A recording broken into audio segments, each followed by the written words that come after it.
अथ अपरा एकादशी व्रत कथा।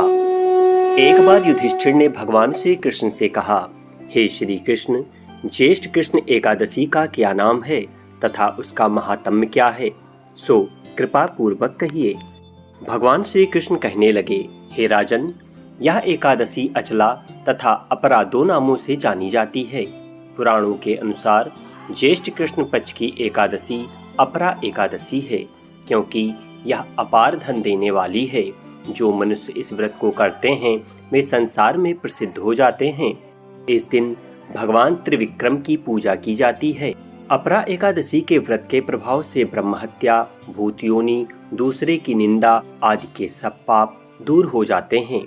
इस व्रत के करने से परस्त्री गमन, झूठी गवाही देना, झूठ बोलना, झूठे शास्त्र पढ़ना या बनाना, झूठा ज्योतिषी बनना तथा झूठा वैद्य बनना आदि सब पाप नष्ट हो जाते हैं। जो क्षत्रिय युद्ध में भाग जाए वे नरकगामी होते हैं, परंतु अपरा एकादशी का व्रत करने से वे भी स्वर्ग को प्राप्त होते हैं। जो शिष्य गुरु से शिक्षा ग्रहण करते हैं फिर उनकी निंदा करते हैं वे अवश्य नरक में पड़ते हैं, मगर अपरा एकादशी का व्रत करने से वे सब इस पाप से मुक्त हो जाते हैं। जो फल तीनों पुष्कर में कार्तिक पूर्णिमा को स्नान करने से या गंगा तट पर पितरों का पिंडदान करने से प्राप्त होता है, वही अपरा एकादशी का व्रत करने से प्राप्त होता है। मकर के सूर्य में प्रयागराज के स्नान से, शिवरात्रि का व्रत करने से, सिंह राशि के बृहस्पति में गोमती नदी के स्नान से, कुंभ में केदार के दर्शन या बद्रीनाथ के दर्शन, सूर्य ग्रहण में कुरुक्षेत्र के स्नान से, स्वर्ण दान करने से अथवा अर्ध प्रसूता गौदान से जो फल मिलता है वही फल अपरा एकादशी के व्रत से मिलता है। यह व्रत पाप रूपी वृक्ष को काटने के लिए कुल्हाड़ी है, पाप रूपी ईंधन को जलाने के लिए अग्नि, पाप रूपी अंधकार को मिटाने के लिए सूर्य के समान, मृगों को मारने के लिए सिंह के समान है। अतः मनुष्य को पापों से डरते हुए इस व्रत को अवश्य करना चाहिए।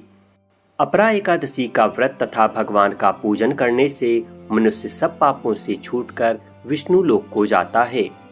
इसकी प्रचलित कथा के अनुसार प्राचीन काल में महीध्वज नामक एक धर्मात्मा राजा था।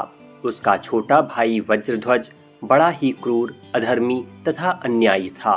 वह अपने बड़े भाई से द्वेष रखता था। उस पापी ने एक दिन रात्रि में अपने बड़े भाई की हत्या करके उसकी देह को एक जंगली पीपल के नीचे गाड़ दिया। इस अकाल मृत्यु से राजा प्रेतात्मा के रूप में उसी पीपल पर रहने लगा और अनेक उत्पात करने लगा। एक दिन अचानक धौम्य नामक ऋषि उधर से गुजरे।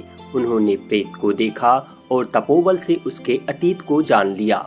अपने तपोबल से प्रेत उत्पात का कारण समझा। ऋषि ने प्रसन्न होकर उस प्रेत को पीपल के पेड़ से उतारा और परलोक विद्या का उपदेश दिया। दयालु ऋषि ने राजा की प्रेत योनि से मुक्ति के लिए स्वयं ही अपरा एकादशी का व्रत किया और उसका पुण्य प्रेत को समर्पित कर दिया। इस पुण्य के प्रभाव से राजा की प्रेत योनि से मुक्ति हो गई। वह ऋषि को धन्यवाद देता हुआ दिव्य देह धारण कर पुष्पक विमान में बैठकर स्वर्ग को चला गया। हे राजन, यह अपरा एकादशी की कथा मैंने लोकहित के लिए कही है। इसे पढ़ने तथा सुनने से मनुष्य सब पापों से छूट जाता है। अपरा एकादशी की जय।